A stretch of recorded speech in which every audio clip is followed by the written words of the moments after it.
All right. On this episode of Pipeline Things, we have a lot of fun talking about organizational dependencies and culture and the consequences of showing up late to the airport for family vacation. All of this and more while we tackle water crossings with Fernando Curiel. Thanks for joining us.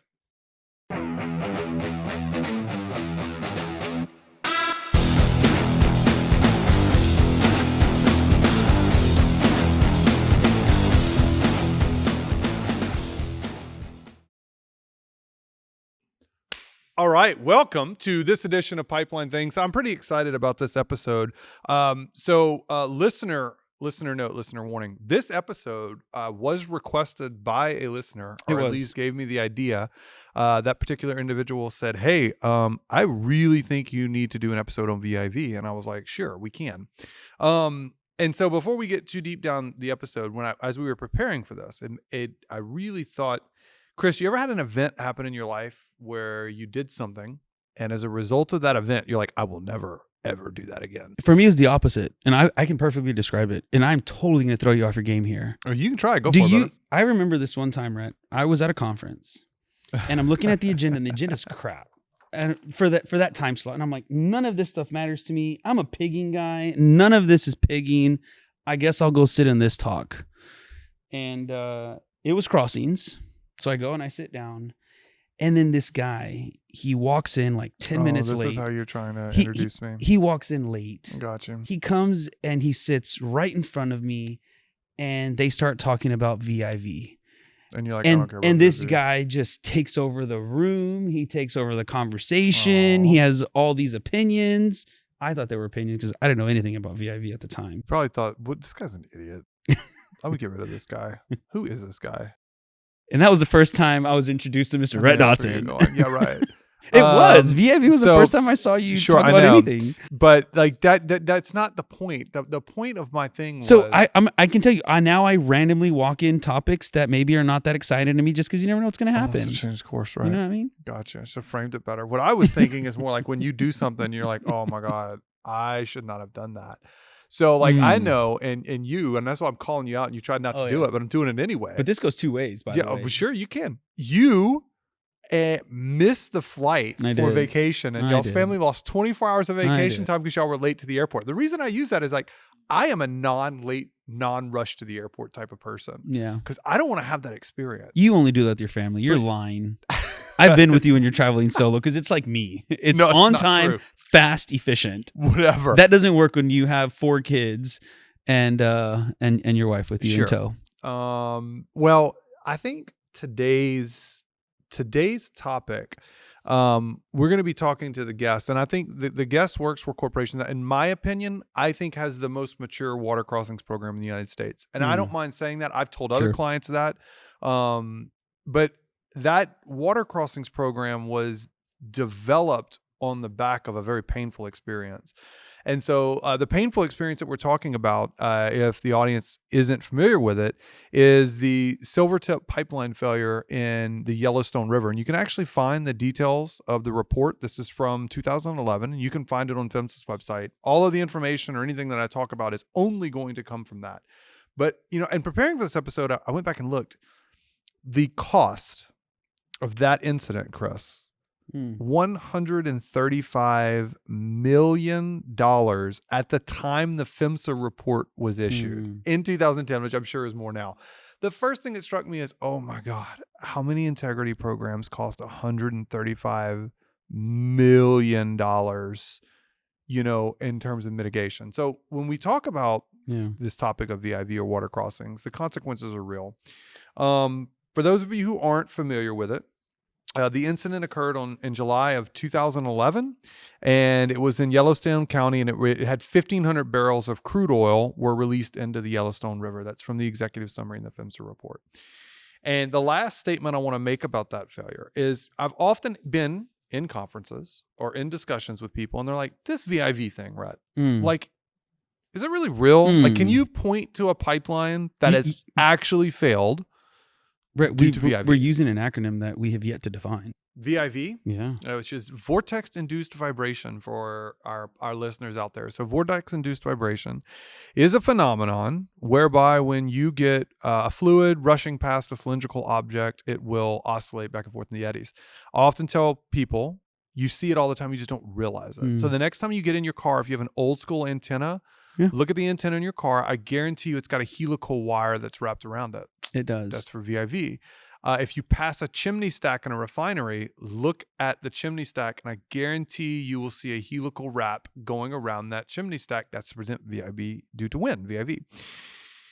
But in this failure report in the back, if you read the whole thing, it's really fantastic. So Rosenfeld and Greg Morris wrote the failure report for the incident, and they said that the failure mechanism, I quote, was fatigue crack growth adjacent to a girth weld. Skip down a few more sentences. It says the cracks initiated and grew by fatigue due to vortex-induced vibration, VIV, of the exposed pipe in the river current, which I thought, again, so for my listeners that are out there, our listeners, VIV is a real threat. It is not something that has never resulted in a pipeline incident. And when it did, it resulted in a very expensive one. And that very expensive failure led to, again, what I'm going to say is ultimately one of the, I think, most mature water crossing programs we have from any operator in the United States. And it's a pleasure for us to talk to them today about that water crossings program. So without further ado, I want to introduce our guest. Our guest is Mr. Fernando Curiel of ExxonMobil. So, Fernando, it is good to see you. For those of you who might know me, Fernando is a longtime friend. We've been working together for quite a while. Also, a U of H graduate, which makes Chris extremely happy.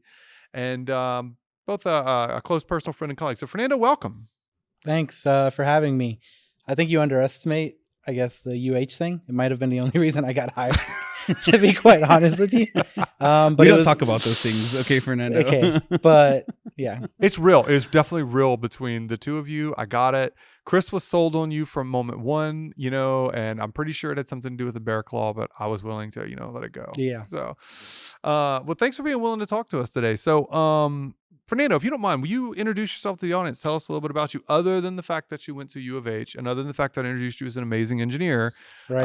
Tell us a little bit how you found yourself here. Right. So those two things are true. Absolutely. I got hired on by two people that took a chance on me at Rosen. So I started my career coming out with a master's from UH, and I got thrown into pipeline integrity. And I was not really involved on the pigging side, obviously, with you guys. I was involved on the integrity services, consultant, post-ILI data stuff, and enjoyed that for a while. Then I went to go work at an operator, enjoyed that a lot. So very different, managing assets, making decisions, understanding risk, and kind of making compromises. And then eventually it lined up that an opening started here in ExxonMobil. And so, made my way here. And so I went from a more lean organization to now this larger organization with a lot more things that have been proceduralized and worked. So kind of all over the place, I think. Yeah, cool. I tell you what, from my perspective, it has been fun to watch. So I've never had the pleasure really of being on the operator side, and you guys both have, and it's an experience. I feel like this whole, and so it's been fun the last couple of years, certainly to watch you grow in that role. And well, unless something goes wrong, I don't think I will ever find myself an operator unless it's like near the very end of my career as like an SME, but that would require some falling out between Christopher and I. So something that I think is curious is how would you describe your responsibilities right now at Exxon? Because that way it kind of leads into the discussion we're going to have today. So my base role, my title is pipeline integrity engineer here. And so I steward the integrity of pipelines. Steward, I'm saying I am in charge for a series of pipelines that are in an area. I'm in charge of anything related to their integrity, mainly focusing on those integrity assessments, right? The hydros, ECDAs, and ILI runs. But because I have a somewhat unique skill set more in integrity, I've also been kind of helping out in a lot of different programs like the SEAM integrity program, or I help out with the water crossings program, geohazards program, etc. So kind of everything integrity and everything pipelines. So Fernando, when we talk about water crossing integrity management, obviously the scope of this problem is huge, right? Especially for a corporation like ExxonMobil, but honestly, any pipeline operator typically has a large number of water crossings if they operate a substantial mileage. So I'm just going to jump right into it and say, where in your experience do you begin with this? Where does the water crossings integrity program start? So I have kind of two answers for this. And I think, unfortunately, sometimes you have to start by knowing that there is an issue or knowing that there is a threat, right? So, like any other threat or like a very specific corrosion threat that you might be dealing with, if you don't know you have it, you don't necessarily address it, right? So, sometimes, unfortunately, in general, an operator will have to have a failure or a related failure. Not necessarily a water crossing, but something that happens near that realizes, hey, there were these factors here as well that you need to look into. So unfortunately, that's a lot of times what happens. And the other thing, if you kind of know that this might be a gap because you know there's crossings on your lines, then you really need to begin with what I call the inventory of your crossings, which is identifying what crossings do you actually need to do work in and what are you going to do with those crossings, right? So that is also its own sort of process, because now with all the tools we have, you can do it with a lot of software and data sources that are free, or sometimes it just means a lot of boots on the ground going around and trying to find the crossings as you're going along the right of way. And some crossings aren't intentional, or you don't know we're there, or we go through a lot of landowner things, so new crossings may appear sometimes. And Like new water crossings? yeah, new water crossings. Like seriously, like you get a new stream, new canal built across your pipeline that you weren't aware of? Yeah, I mean, hypothetically, a farmer could build a stream for irrigation that's quite large. And so that is now a new crossing that you may or may not have to deal with. And so those things are true. So I think at the end of the day, you start with inventorying, finding out what you have to assess or look out for or manage a threat at. Fantastic. And like you said, apparently there are both a lot of open source or free publicly available ways to do that if you're starting from scratch as an operator. So then once you get there, again, you have to get to thousands pretty quickly. I mean, I can't imagine. I mean, look, if you're an operator that's operating 1,000 miles of pipeline, even a few hundred, when you count streams, ditches, I mean, you get to a sizable number of crossings pretty quick. Once you got this huge population, what do you do next? What's step 2? The outcome of step 2 should be determining which ones need more work. So that second step is going to be some sort of screening or prioritization process for what you found. Really targeting, is this something within the scope of what our tools are able to assess or look at or work on, right? So you may have something that is technically a crossing, but it's more of like what you would consider an exposed pipeline. Those might not really be applicable to a lot of these threats that your program has or that you want to use, or things that recommended practices and standards exist to help manage, right? So that's potentially something that has to be a one-off and not necessarily stewarded under a larger program, or maybe it is. It just kind of depends.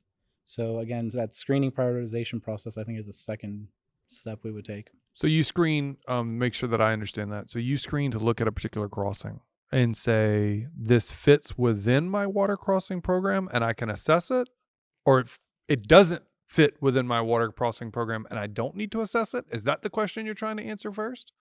Potentially, yeah. I think at the crux of it, that should be the question that's being answered if you're starting from scratch, as you probably would be, right, in the scenario that we're working through. Yeah, I mean, so Yeah. I assume, and I think that, look, I think water crossings are something that in general have gotten a lot of attention. I know they've gotten a lot of attention north of the border in Canada for quite some time. Yeah. I think here in the United States, they're certainly getting attention from exposures, was a big one PHMSA said they were going to start focusing on. And I mean, I feel like in the last, I don't know, maybe 3 to 5 years, the number of requests I've gotten for eroding banks, exposed pipelines seems to have gone up like an order of magnitude. So the attention on it definitely seems to be real from an operator perspective. How would you describe a common approach to identifying your inventory? Right, things that cross my mind are like aerial patrols. Is that part of their task? Is it walking the line on a mapping system through your GIS? Is it boots on the ground, field techs going out? Like, do you feel like there's gravity more towards one than another when you're building that inventory? I think if you are targeting building a water crossing program, you're going to rely a lot on those aerial patrol type of technologies. And if you are potentially stumbling onto having a water crossing program that will probably be driven by operations or things that are being done all the time. Because even when I've worked at other operators, it was kind of common knowledge within the operations groups. Oh yeah, we have this issue that happens. We have to go fill it with dirt every few months. Yeah, it's part of right-of-way management. Yeah, so it gets captured in your atmospheric program right away. Some damage prevention sometimes will catch it. It'll get caught by somebody. And so you have to interface with that. Do you feel like that makes it, does that help streamline things, or is that maybe a little bit more complicated because it's outside of your potential integrity world? Yeah, I think that's organizationally dependent, right? Some organizations are a lot more cohesive with the different programs. Some are a lot more separate, right? So some are different gears in the machine. Others are, these cogs are always talking to each other and moving. So it kind of depends. Yeah. So then once you identify them and you get to the point where you want to assess it, and I assume this is where a lot of y'all's learnings got it wrapped up into 1133. So I know as an organization, Exxon had a lot of effort in developing the API RP 1133 standard for our listeners out there. Once you decide you want to assess it, what are you assessing for? So once you make a decision, the decision needs to be, is this in the scope of the water crossing program or is it not? Okay. Right? Because we just mentioned, it might be part of what Chris called right-of-way management, right? Maybe it doesn't need to fall into your water crossing program. Maybe it needs to fall with your atmospheric program, right-of-way, something else, right? So if it is water crossing, then you need to kind of understand, do you have all the data to even assess it? So you need to have a process of, okay, we've identified it. Are there any missing data sources? And that's kind of what the next step would be before you determine, do we need to assess or do something else with this? And so what type of data are we looking at gathering? Like when you identify something that you think falls in your crossings program, is it fair? I kind of want to create a picture for the audience. Is that typically an exposed pipe, or is it the pipe that typically has the potential to become exposed, or both of those when you talk about both of those could potentially, right? So if there's like intermittent streams because your pipeline goes through, let's say, an area that has some sloping, there's water runoff, and over the years they've seen potential channels forming. They're like, this has potential to become a crossing. Gotcha. Like, will it become a crossing? Then it might get stewarded under it before we have all the data. And then it's like, well, now we need to find out where the banks would potentially form. Where is this going to happen? Or if you know there's a crossing already, okay, is it exposed? We don't know. Maybe time to go send a survey out there. What does the actual river bottom look like? Well, you don't know, but that might be a key piece of information for knowing if you can assess it or what you need to do to assess it. So let's, if you don't mind, I do. Help frame what are parameters or like key variables that would point a situation towards it would be part of a water crossing program versus not?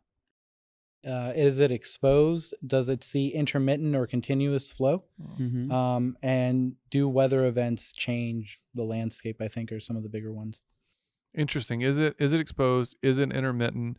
And does weather change the landscape, right? So whenever you were talking about potential things, I started thinking back through my own experiences, right? And we've seen it like arroyos in West Texas. That's been a popular one I've been hearing about a lot lately, right? Where there wasn't a stream here now, or the stream was literally sometimes 30 or 40 foot away. Then stream migration has been a big one in like up in near Appalachia. I've worked on several of those where the stream more slowly migrates. It's not a sudden thing, but it's more of a, in the last decade, we've been slowly expanding one direction or another. I've seen those pop up, and those can lead to pretty considerable exposures, well over, I think the longest one, it was like 120 feet. It was like a 4-inch pipeline. It's really small stuff. So, so if we just follow that natural progression of integrity management, right? So it sounds like we're in the data gathering phase, right? So it's like inventory plus data gathering. And then naturally some would say maybe it's understanding risk before we start talking about assessment type is normally what one would think through. But independent of the order, just talk us through, like, I have the inventory. I understand if I think it's going to be in the water crossing program. Now what? So if there are any data gaps that are critical to either doing a risk assessment or an engineering assessment to give you okay, we know that this threat might be applicable. So now we need to run down. So I guess to the VIV, you guys have talked about this, right? So is it exposed or not will be the first thing. If it's not exposed, you're not going to get VIV. Right. So there's that, there's like screening method. Then, okay, it is exposed. Well, now there's a data gap. How far is it exposed? Those are Yeah. key parameters for that assessment. So the assessments that you're trying to do, or the recommended practices that you're leveraging to determine if things are okay or not, need to guide what data pieces you gather, I think. And it's not anything new that I'm saying here. It's just Yeah. specifically for water crossings. That's what I see being done. So before we get into either assessments or mitigations, which is going to be after the break, Yeah. I want Sure. to go into the break and ask you a question. In those first two steps we take, so gathering the inventory Mhm. and then gathering the data on the ones that are prioritized, what are the biggest pain points there, or where do you have to make the biggest assumptions in most cases? Biggest pain points are getting surveys for things that are underwater, I would think, because those are potentially two things. One, it's expensive. And if you aren't convinced that there's a threat there, potentially it can be difficult to justify that expense as like a company, I think.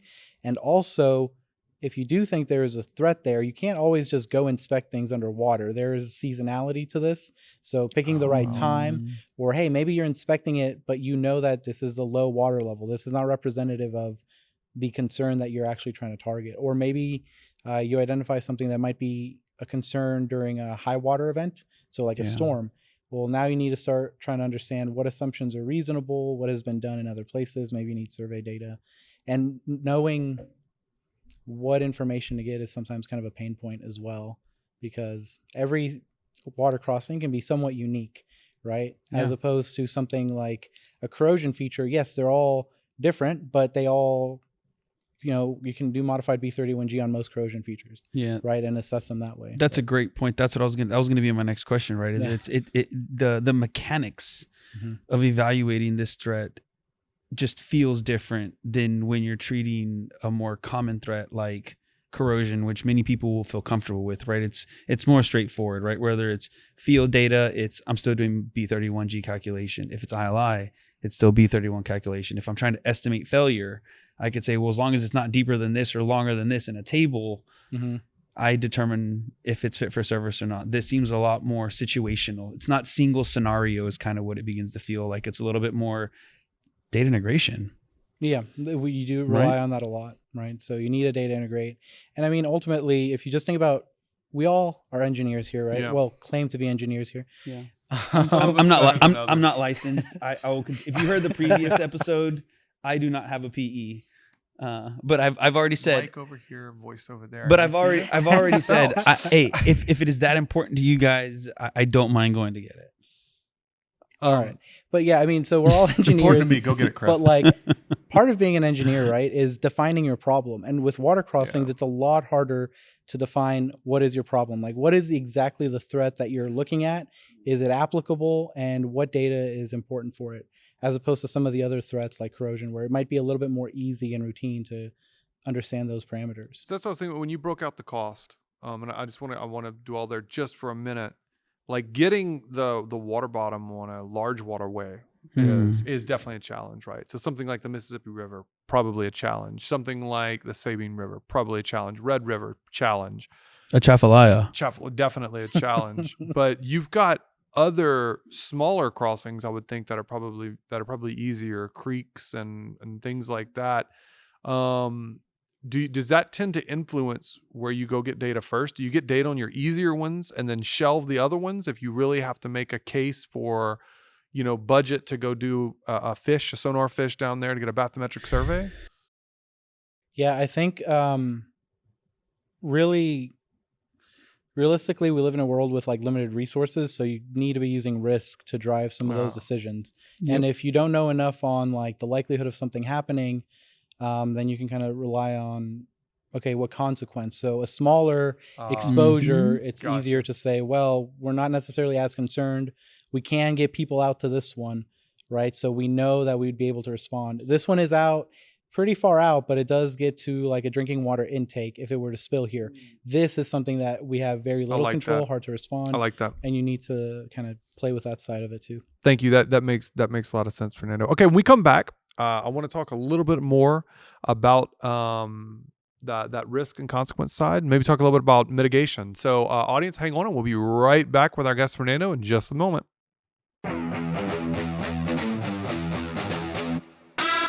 All right, welcome back as we continue our dive into water crossings programs with our guest, Fernando Curiel. And so, again, just recapping the first part, we talked a lot about, hey, where do you begin if you're an operator? Is first and foremost, you begin with an inventory. Then after you get an inventory, there's data collection, data integration, and risk assessment, which Chris likes to say, oh, that's just a standard program. And I started thinking about how this might actually impact you if you are planning a trip with your family to the airport, right? So what you would probably do first and foremost is have an inventory of the number of times you need to go to the airport and what you need to make sure to bring with you. And then you would gather data. How soon do I need to leave? How long does it take me to get to the airport? And is Terminal C shut down? So you had to go to D, and D sucks. C or D or B? What's the likelihood either of those events occur so that you can make an appropriate risk-based decision and make sure that you don't miss vacation? How much does a new ticket cost, right? To reschedule all those things. I don't even think he had that option. This was this was just go home with the family for 24 hours and enjoy staycation. Oh my. So it's great. Yeah. I really, really hope Amanda listens to this episode. It was a lot less than, how much did you say? 135 million? It wasn't that expensive. So different consequence, to be clear. Different consequence. Planning to the airport and planning your water crossing program you probably got such great are looks. not analogous. Such great looks all the way home. You probably got Let me put it like this. The looks. family got to pick what we ate for lunch. That's all I'm saying. And I will not go to Terminal D anymore. I will go through C or E and take the train or walk. Fact. So Fernando, going back. So once we've got to that point, and I wanted to ask you one question, just following up on that, is I started thinking for operators that might be thinking, where's do you feel is the most effort and resources in those first two steps? Do you feel like it's much more difficult gathering your inventory, or it's much more difficult identifying the ones to assess and gathering data on those? It depends on what your organization is better geared towards. Some organizations will have better GIS programs that can help them do the inventory. Other organizations may rely a lot more on boots on the ground type of approaches. And so that may seem more onerous at first. It just really depends on how they choose to do those. And then data gathering is always potentially a Pandora's box that can lead to quite a bit of issues, because I can't tell you how many times I've heard somebody say, hey, we want to gather LiDAR data. And they do gather it, but they don't have it in a way that's usable. And so sometimes that can be a frustration a lot of times, because you're spending money, you think you're doing things, and it's not necessarily the data you need or in the format you need. So I think a lot of those learning curves kind of will depend on what's more onerous. That's cool. Yeah, Thanks. your organizational reference, I think, is the most key, right? Because it's easy to find paralysis by analysis with any threat. Yeah. Right. Depending on the mileage of the pipe that you have. And obviously there are tools that we don't talk about on our podcast, right? So there's probably somebody that is very GIS savvy that says, oh, there's an Esri plugin for that, and we can look for search windows of X, Y, or Z. But even at that point, it's feeding, you might have an inventory, but now doing the prioritization, again, in itself based on your staffing and what data you have available. And like you said, the cohesion of systems between field and or your office can always create challenges, unfortunately. So we talked about determining risk, right? Risk is probability of failure times consequence of failure. I had to stop and think about that, actually. I couldn't get the right word out. Good job. Thank you. So when we talk about consequences of failure, is there really much variation there? I mean, I assume probability of failure, there's that would be based off of the data and the assessment that you do. But is there really much variation on the consequences side when you're evaluating risk from y'all's perspective? Or is it like, look, all consequences are essentially you stay away from, it's all equal, so to speak? So it depends. And I'm going to say that a lot because... Are you a metallurgist? No, because he didn't say on one hand. No, on both hands, it depends is the thing. Like you're asking here, like, what are all consequences more or less the same? But the reality is it does depend on how your organization treats consequences as well, right? Because you could say, hey, I have a product running through here that is ethane, right? Ethane is not going to spill into this waterway that's, above the water. It's going to vaporize. There's not a consequence if it's vaporizing into the atmosphere in the sense that, like, product Environment, right? into Yes. the ground. Or you could say, oh, but the line next to it, that is a gasoline line. There is potentially a huge consequence Right. because not only is it spilling to the waterway, but now it could potentially ignite. There are other sources of ignition. So really quickly you can get that two lines, depending on the product, could have very different consequences. And then how an organization looks at that would matter. Because some other organizations like, look, every release, it's the same. We absolutely not, no difference, right? No, not so. So now I want to get to my favorite part of the thing. And thank you for that. That was I always forget, again, the difference in the products could very easily result in difference and consequence. That was useful for me. It's kind of like one of those light bulb moments. It seems simple enough, but I enjoy. Mitigation, right? So mitigation is a topic that's close to my heart because I feel like Are you going to skip assessment? No, the dirt march, that wasn't one of the things we had in the notes. There is no assessment part in the notes. What did you want to say? Assessments wrapped down. I mean, like if you want to know the assessment methods, I'd say go look at 1133, right? Like there's assessments for addressing strength and assessments for addressing VIV, right? Once you determine that you have crossed a limit in either of those, then you must mitigate, right? And mitigation's another, I think it's a popular topic usually because of the expense associated with it and sometimes the challenge associated with it and sometimes the environmental consequences associated with it. All of those make mitigation of water crossings very difficult.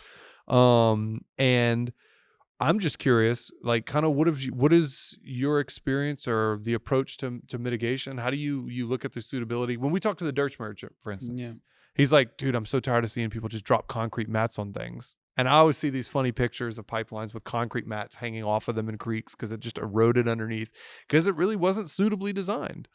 So I'm just curious, experiences and thoughts on mitigation. So it is very organizationally dependent in the sense that what, the fifth time we've used that this episode? It's yeah, great. and I think it is because you're saying mitigations, right? And so realistically, if you're going to mitigate, you can mitigate or do like this is going to solve our problem for now and we think it'll mitigate some of that consequence, or you could do a mitigation that's like we are trying to eliminate this consequence from happening, right? And so obviously there's going to be different costs, different levels of effort, different timelines associated with all of those, and you need to balance them, kind of understanding the risk first.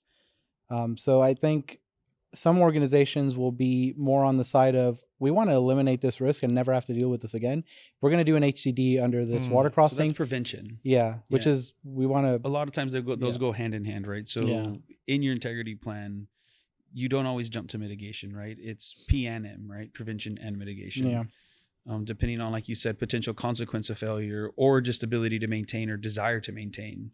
Right? Like a lot of times if we look at different type of asset owners, we've heard this from different type of clients where they're like, we don't do assessments, we replace. This is true. Right? And so again, it's not mitigation, it's prevention. Yeah, so in that case, that in this context, I'm not saying this is obviously not y'all's perspective, Yeah. but some operators that might look like, hey, if we have the potential for exposure, HDD. There's no prevention. middle ground, right? Yeah, it's P and we're gonna M. go under it. So from a organizational standpoint or organizational tolerance standpoint, how often do you find that that's the easier route to go? Is it fire and forget in terms of, hey, we HDD, we don't have to worry about this anymore? So in a sense, it's easier, right? Because an HDD is, in my opinion, a little bit easier to accomplish than doing a complex mitigation where you're like stabilizing a bank. There's a lot of parameters. You have to worry about, okay, what happens if you have this level rain event and then like you get this much water into the soil, what slopes, what are the angles, right? So in a way, I think it's a simpler option. It's just usually a little bit more expensive. So that's where it comes in. And it's also when you're doing some of these mitigations, some products or some lines, it's easy to hot tap into. Other lines, due to like their parameters, it is a lot harder to hot tap into.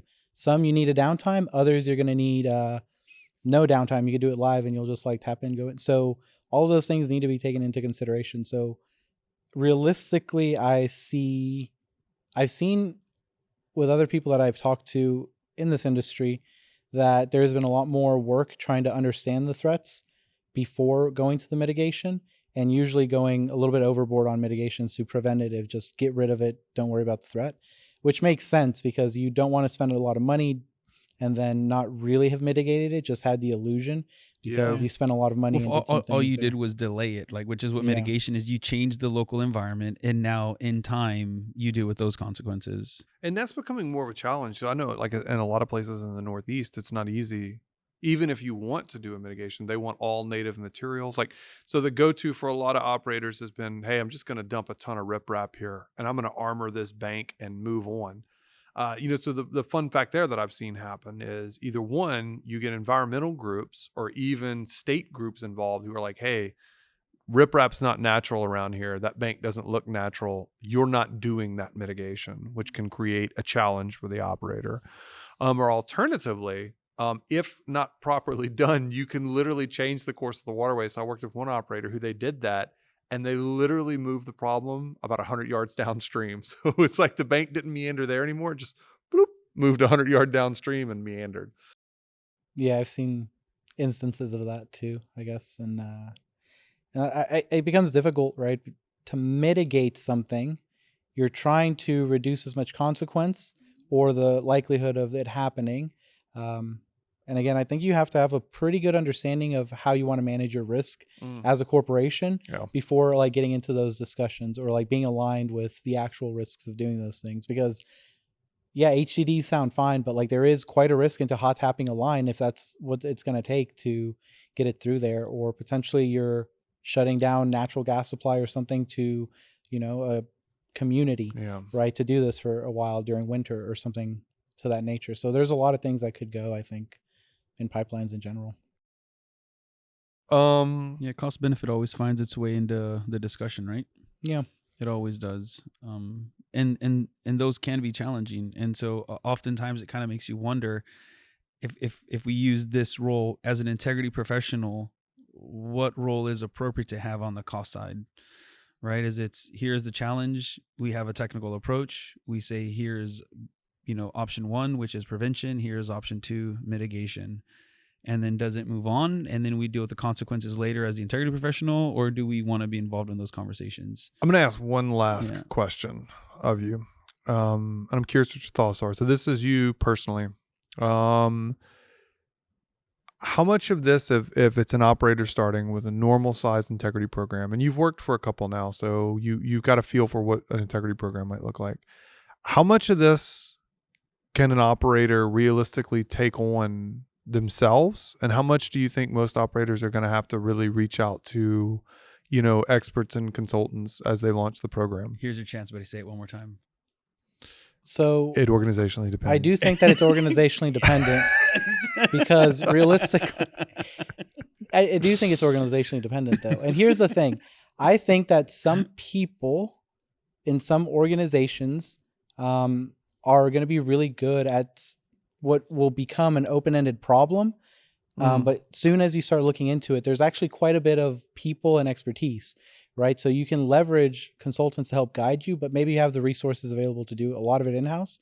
Realistically, I do think you have to leverage experts to help guide you, right? So geotechnical experts, experts for pipeline integrity, and also potentially experts in things that are, to me, more abstract, right? So like what happens with water as it's transporting across these streams is something that I don't fully understand. And I know I'm not going to try to find somebody, within my local organization to do that. It's a lot easier to rely on somebody who's made a career out of understanding how water is going through channels, right? So it just kind of depends. And I do think it's quite necessary to ask for help. Yeah. That's cool. I was just curious because, again, as an operator trying to stand up a program, I mean, there's some of it I look at it from the outside and I think, okay, an inventory, you could probably work with somebody to set up a program to build an inventory and then maybe eventually take on the management of that. The assessment, I think there's a lot of tools that you can use from an assessment or identification side where an operator, again, once they get familiar with it, probably not as a first step, but they can probably get familiar with doing some of those assessments, not all of them.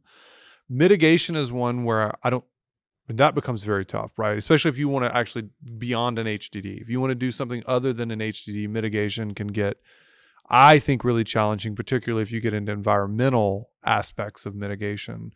for sure. So I was just curious, if that's something that as an operator looks at this and says, hey, is this going to be always a bolt-on cost to my program?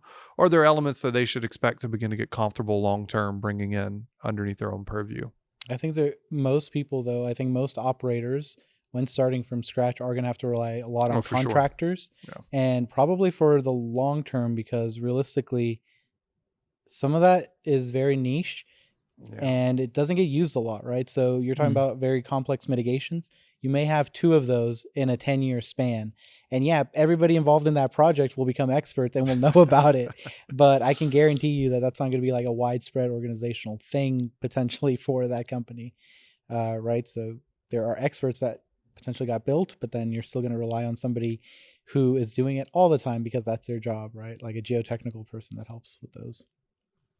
Any hot takes? Many hot takes. Offline. Next question. Fernando, I want to say thanks for taking the time to join us. Really appreciate it. It's always great to see you.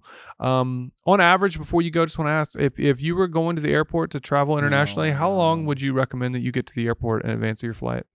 So it's an organizationally dependent thing. You see, Bush Airport is very different from Hobby is the thing. Thank you so much. To our audience, we really enjoyed talking about this. And again, I thanks to the suggestions out there for tackling this topic. We appreciate your insight, Fernando, and the time that you spent with us. We'll be back in a couple of weeks on Pipeline Things. It's great to be with you guys. This episode of Pipeline Things was executively produced by Sarah Etier. Thanks to Fernando Curiel from ExxonMobil for joining us, and for ExxonMobil for allowing us to use their facilities. And of course, always recognition to my co-host Christopher De Leon. This episode was not written by me. Instead, it was shot on the spot with no retakes.